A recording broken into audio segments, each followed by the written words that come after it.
Halo semua! Belakangan ini ada kabar besar nih dari ASEAN. Mereka resmi punya anggota baru, Timor Leste. Yap, negara tetangga kita persis. Tapi tunggu dulu, mungkin banyak dari kita yang mikir, loh, bukannya Timor Leste itu dulu bagian dari Indonesia? Nah, pertanyaan itu dia intinya. Ini adalah kunci buat ngebuka sebuah cerita yang, wah, penuh banget sama gejolak.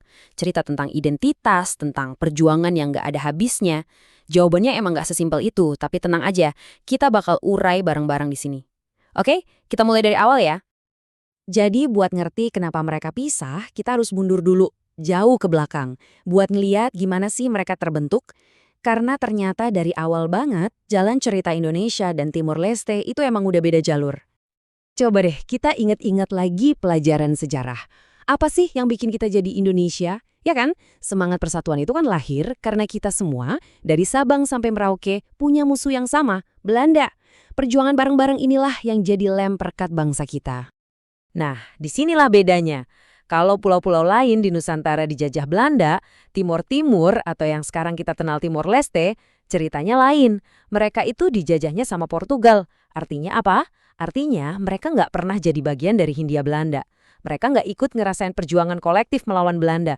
Jadi secara sejarah, mereka emang nggak punya ikatan batin yang sama dengan kita. Oke, jadi ceritanya pas tahun 1975, Portugal akhirnya cabut. Tiba-tiba kosong deh tuh kekuasaan. Nah, disinilah masalah mulai muncul. Rakyat Timor jadi terpecah. Ada yang bilang, ayo kita merdeka sendiri. Tapi ada juga kelompok lain yang mikir, kayaknya lebih baik gabung sama Indonesia aja deh. Sayangnya, perpecahan di dalam negeri ini justru jadi semacam undangan. Ini membuka pintu ke babak yang paling kelam, paling tragis dalam sejarah mereka. Invasi militer oleh Indonesia. Semuanya kejadiannya cepet banget. Di tahun yang sama Portugal pergi, 1975, Indonesia di bawah komando Presiden Soeharto langsung bergerak. Invasi militer besar-besaran dilancarkan. Pertanyaannya, kenapa? Kenapa Indonesia sampai sejauh itu? Oke, kalau versi resminya pemerintah waktu itu, alasannya adalah buat menjaga stabilitas kawasan. Katanya sih ada ancaman komunisme, tapi banyak analis dan ahli sejarah yang bilang ada cerita lain di baliknya. Pertama, ada ketakutan kalau Timur-Timur merdeka, nanti daerah lain di Indonesia bisa ikut-ikutan minta merdeka. Kedua, jangan lupain soal sumber daya alam. Ada potensi minyak dan gas yang besar banget di sana. Dan ini bukan sekedar operasi militer biasa ya. Invasi ini dimulai dengan serangan habis-habisan ke ibu kota, Dili. Pasukan datang dari laut, dari udara, bom dijatuhkan di mana-mana. Tujuannya satu, melumpuhkan dan mengambil alih kendali secepat mungkin. Dan serangan itu hanyalah awal. Awal dari pendudukan militer yang berlangsung selama lebih dari 20 tahun. Ini adalah sebuah periode yang sangat-sangat kelam. Penuh dengan kekerasan yang sistematis, pelanggaran HAM berat, sampai kelaparan yang menimpa banyak banget warga sipil.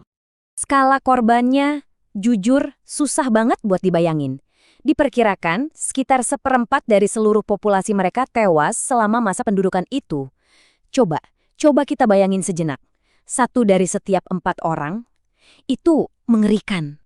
Karena angka kematian dan tingkat penderitaan yang begitu luar biasa besarnya, banyak banget peneliti dan organisasi HAM internasional yang gak ragu lagi. Mereka menyebut apa yang terjadi di Timur-Timur ini sebagai sebuah genosida. Selama bertahun-tahun, tragedi ini terjadi dalam senyap. Dunia luar seakan-akan gak tahu, atau mungkin gak mau tahu. Tapi kemudian, ada satu momen, satu kejadian yang bakal mengubah segalanya. Mungkin sekarang kedengarannya aneh ya, tapi kita harus ingat, ini era sebelum ada internet, sebelum ada media sosial. Jadi konflik ini benar-benar bisa ditutup rapat. Akses buat jurnalis asing tuh susah banget, bahkan hampir mustahil. Jadi apa yang terjadi di sana tuh ya kayak rahasia yang terkunci rapat. Tapi kayak kata pepatah, sepandai-pandainya menyembunyikan bangkai, baunya pasti tercium juga. Kebenaran itu pasti akan menemukan jalannya keluar. Dan dalam kasus ini, jalan itu datang dalam bentuk sebuah rekaman video. Jadi begini ceritanya, ada sebuah protes damai di pemakaman Santa Cruz. Tiba-tiba, militer menyerang para demonstran itu. Ratusan orang tewas. Nah, yang nggak ada yang sadar, ada seorang jurnalis asing yang diam-diam merekam semuanya. Entah gimana caranya, rekaman video itu berhasil diselundupkan ke luar negeri dan diputar di stasiun TV di seluruh dunia. Boom! Untuk pertama kalinya, dunia melihat dengan mata kepala sendiri apa yang terjadi. Bukti visualnya nggak bisa dibantah lagi. Dan kemarahan dunia pun meledak. Oke, jadi sekarang tekanannya datang dari dua arah. Dari luar, tekanan internasional gede banget. Dan di saat yang sama, di dalam negeri, Indonesia sendiri lagi di ujung tanduk. Mau ada perubahan besar-besaran. Nah, terus gimana kelanjutannya? Kita masuk ke tahun 1998. Indonesia kena krisis moneter yang kemudian memicu gerakan reformasi. Puncaknya, Presiden Soeharto lengser. Nah, momen bersejarah ini ternyata nggak cuma mengubah Indonesia. Secara nggak terduga, ini juga membuka sebuah celah, sebuah kesempatan baru bagi masa depan Timor Timur. Di tengah-tengah gejolak politik itu, Presiden baru Indonesia, B.J. Habibie, mengambil langkah yang jujur bikin kaget semua orang. Beliau menawarkan referendum buat rakyat Timur Timur. Intinya mereka dikasih pilihan. Pilihannya cuma dua dan sangat jelas. Mau tetap jadi bagian Indonesia dengan status otonomi khusus atau merdeka total. Dan hasilnya, wah, nggak ada keraguan sama sekali. Hampir 80%, tepatnya 78,5%, rakyat Timur Timur memilih merdeka. Ini adalah suara rakyat yang sangat-sangat kuat dan jelas. Tapi ceritanya belum selesai. Jalan menuju kemerdekaan ternyata nggak semulus itu. Kelompok yang pro-Indonesia yang kalah dalam referendum nggak terima.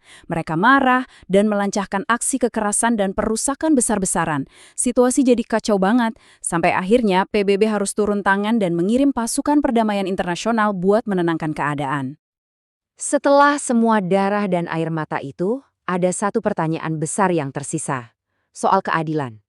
Apakah para pelaku kejahatan itu dihukum? Kenyataannya pahit. Sangat sedikit yang benar-benar dimintai pertanggungjawaban. Dari puluhan perwira yang diadili, sebagian besar bebas. Jenderal-jenderal tingkat tinggi nggak pernah tersentuh hukum sama sekali. Tapi setelah perjuangan yang begitu panjang dan berdarah, pada tanggal 20 Mei 2002, momen itu akhirnya tiba.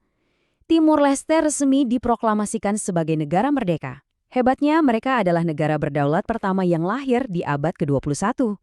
Ini jadi simbol harapan dan bukti ketangguhan yang luar biasa.